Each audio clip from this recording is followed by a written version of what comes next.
Hi friends, நம்ம இன்றைக்கி ஒரு ஈஸியான ஸ்நாக்ஸ் பண்ண போகிறோம்.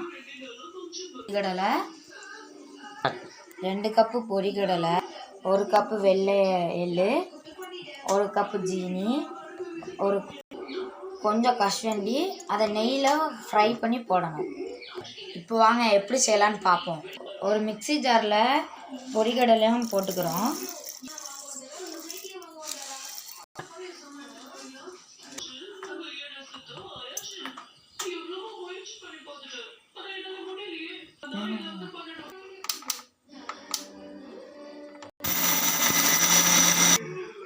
இப்போ அந்த கேப்பில் கொஞ்சம் ஜீனி போட்டுக்கிடுவோம்.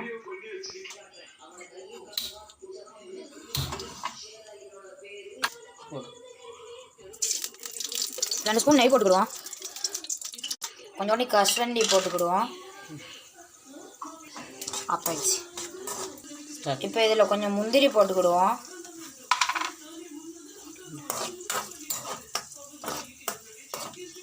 பொரிகடலை பொடியை கொஞ்சம் தட்டில் தட்டிக்கிடுவோம். நெய்யில் பொரித்த கஸ்வண்டியும் முந்திரியும் சேர்த்துக்கிடுவோம். மிக்ஸ் பண்ணிக்கிடுவோம்.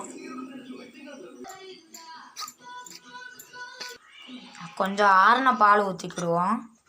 அதை ஒன்று மாதிரி பிசைஞ்சு லட்டு மாதிரி பிடிக்கணும். இந்த ஸ்நாக்ஸை நீங்களும் செஞ்சு பாருங்கள். லைக் பண்ணுங்கள், சப்ஸ்கிரைப் பண்ணுங்கள், ஷேர் பண்ணுங்கள். சூப்பராக இருக்குது. ஸ்டார்ட். நீங்களும் இந்த மாதிரி ஸ்நாக்ஸ்லாம் ட்ரை பண்ணி பாருங்கள். ரொம்ப ஈஸியானது தான்.